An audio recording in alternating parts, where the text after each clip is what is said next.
Good morning मेरे प्यारे बच्चों, कैसे हैं आप सभी लोग। उम्मीद करता हूं आप सभी लोग ठीक होंगे। जैसा कि हमने लास्ट वीडियो में पढ़ा था सिंगुलर सब्जेक्ट्स, है ना, तो आज हम पढ़ेंगे प्लूरल सब्जेक्ट। मैंने आपको बताया था कि जब हम प्लूरल सब्जेक्ट पढ़ेंगे तो उसके लिए हम एक अलग वीडियो शूट करेंगे, है ना। तो आज हम पढ़ने वाले हैं प्लूरल सब्जेक्ट। चलिए शुरू करते हैं। ये देखिए यहां पर रही पहली slide, plural subject. Plural subject का मतलब होता है बहुवचन कर्ता। मैंने हिंदी में भी लिखा हुआ है, जो हिंदी मीडियम के बच्चे हैं वो बिल्कुल चिंता ना करें, यहां लिखा हुआ है प्रॉपर शब्दों में बहुवचन कर्ता। इसका मतलब होता है प्लूरल सब्जेक्ट्स का बहुवचन कर्ता। यानी आप शब्द से ही देखो, बहु बहु यानी बहुत सारे, है ना, तो बहुवचन कर्ता यानी बहुत सारे, एक से ज्यादा। इसका क्या मतलब होता है, एक से ज्यादा, है ना। तो ये देखिए more than one person place and things, यानी कि एक से अधिक व्यक्ति, वस्तु और स्थान अगर एक से ज्यादा होंगे तो वो क्या कहलाएंगे बेटा, प्लूरल सब्जेक्ट, और हिंदी में बहुवचन कर्ता, है ना। ये देखिए अब होते कौन कौन से, अब हम ये देखेंगे कौन कौन से होते हैं बहुवचन कर्ता। ये देखिए आई मतलब मैं हालांकि सिंगुलर होता है, लेकिन इंग्लिश ग्रामर में इसको प्लूरल कंसीडर किया गया है, इसलिए हम आई को क्या लिखेंगे, मैं, और इसको लिखेंगे हम प्लूरल सब्जेक्ट्स की लिस्ट में। बी मतलब होता है हम, यू मतलब होता है आप या तुम, दे का मतलब दे, मोर देन वन नेम और पर्सन, और एक से ज्यादा नाम या व्यक्ति। ये सारे किस कैटेगरी में आएंगे बेटा, प्लूरल सब्जेक्ट्स की कैटेगरी में आएंगे। अब देखो मैं बताऊंगा इनको यूज कैसे करेंगे हम अपने टेंस में, प्रेजेंट में, पास्ट में, फ्यूचर में। देखिए सबसे पहले बात करते हैं प्रेजेंट टेंस की। तो प्रेजेंट टेंस की टेबल इस प्रकार देखो, अगर प्रेजेंट इंडेफिनिट की हम बात करेंगे तो प्रेजेंट इंडेफिनिट में सिंगुलर सब्जेक्ट यूज करेंगे हम हेल्पिंग वर्ब सिंगुलर सब्जेक्ट के साथ क्या, डज, और प्लूरल सब्जेक्ट के साथ क्या यूज करेंगे, डू। अब यही बात करें अगर हम कॉन्टिन्यूअस में, तो सिंगुलर सब्जेक्ट के साथ हेल्पिंग वर्ब यूज करेंगे हम इज, और प्लूरल सब्जेक्ट में क्या करेंगे, आर। लेकिन आई इकलौता एक ऐसा सब्जेक्ट है जिसके साथ हेल्पिंग वर्ब अलग से यूज होती है, एम। ओके चलिए नेक्स्ट परफेक्ट की तरफ बढ़ते हैं। परफेक्ट क्या कहता है, सिंगुलर सब्जेक्ट के साथ हेल्पिंग वर्ब यूज होगी हैज, और प्लूरल सब्जेक्ट के साथ हेल्पिंग वर्ब यूज होगी हैव। और इनमें क्या खासियत रहती है, परफेक्ट में V3 का यूज किया जाता है वर्ब की थर्ड फॉर्म का। नेक्स्ट क्या है, परफेक्ट कॉन्टिन्यूअस। तो परफेक्ट कॉन्टिन्यूअस में सिंगुलर सब्जेक्ट के साथ हैज बीन का यूज किया जाता है। परफेक्ट कॉन्टिन्यूअस में, प्रेजेंट परफेक्ट कॉन्टिन्यूअस में सिंगुलर सब्जेक्ट के साथ हैज बीन का यूज किया जाएगा, प्लूरल सब्जेक्ट के साथ हैव बीन का। ओके सेम इसी प्रकार अगर हम पास्ट की बात करते हैं, पास्ट की, तो पास्ट इंडेफिनिट में सिर्फ एक ही हेल्पिंग वर्ब यूज की जाती है, डिड, जो कि सभी सब्जेक्ट के साथ हम यूज कर सकते हैं।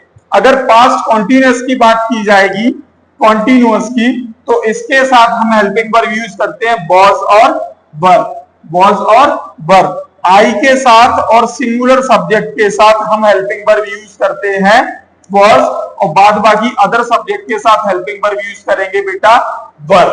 ओके नेक्स्ट देखिए अगर हम बात करते हैं पास्ट परफेक्ट की, पास्ट परफेक्ट, तो पास्ट परफेक्ट की भी बेटा हेल्पिंग वर्ब होती है हैड, जो कि कॉमन होती है, यानी कि सिंगुलर और प्लूरल दोनों सब्जेक्ट के साथ यूज की जा सकती है ना बेटा। दोनों सब्जेक्ट के साथ हम किसका यूज कर लेंगे, हैड का। ओके नेक्स्ट बढ़ते हैं, तो हमारा है बेटा past perfect continuous, past perfect continuous. तो इसके साथ एक ही हेल्पिंग वर्ब यूज होती है, वो होती है बेटा हैड बीन, और हैड बीन का यूज भी हम दोनों सिंगुलर और प्लूरल, यानी कि सिंगुलर और प्लूरल सब्जेक्ट्स के साथ कर सकते हैं। ओके चलिए नेक्स्ट बढ़ते हैं हम फ्यूचर की तरफ। तो फ्यूचर अगर हम इंडेफिनिट की बात करें, तो फ्यूचर इंडेफिनिट में यूज होती है हेल्पिंग वर्ब विल और शैल, है ना।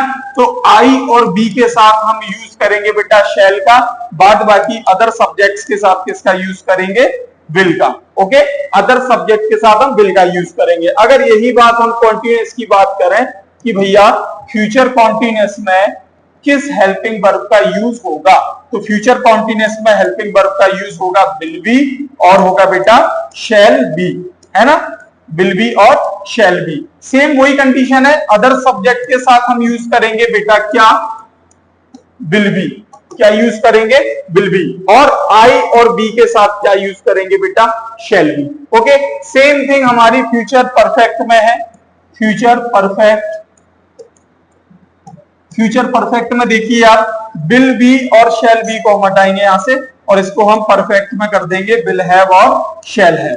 ओके, विल हैव और शैल हैव का यूज सेम ऐसे ही होता है जैसे विल हैव का करेंगे अदर सब्जेक्ट्स आई के साथ और बी के साथ यूज करेंगे शैल का, शैल हैव का, बाद बाकी जो सब्जेक्ट्स बचते हैं हमारे सिंगुलर और प्लूरल में उनके साथ यूज होगा किसका, विल हैव का। ओके, सेम अगर हम बात करें फ्यूचर परफेक्ट कॉन्टिन्यूअस, इसकी बेटा फ्यूचर परफेक्ट कॉन्टिन्यूअस।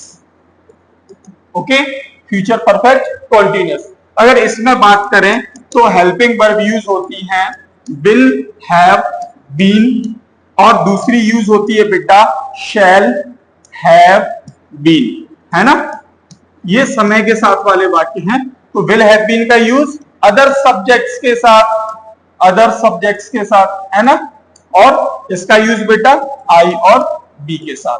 अब अदर सब्जेक्ट्स में कौन कौन से, सर आप अदर सब्जेक्ट्स बोल तो रहे हो बार बार, लेकिन कौन से अदर सब्जेक्ट्स, तो अदर सब्जेक्ट्स आई और बी को छोड़कर जितने भी, जैसे कि शी, ही, इट, यू, है ना, यू, एक मिनट, अरे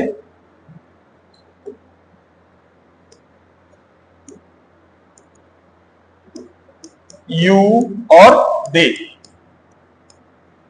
ठीक है बेटा, शी, ही, इट, यू, दे और आई और बी के साथ क्या यूज होगा, शैल। अब चाहे वो शैल अकेला हो, शैल बी हो, शैल हैव हो या फिर शैल हैव बीन हो, ठीक है, और ये इनमें चाहे वो विल अकेला हो या विल बी हो या विल हैव हो या फिर विल हैव बीन हो, तो उनके साथ किसका यूज करेंगे बेटा, आई और बी का। किसका, आई और बी का किसका यूज करेंगे, आई और बी का, shall have been, shall be और शैल के साथ, और विल का यूज करेंगे she, he, it, you, they.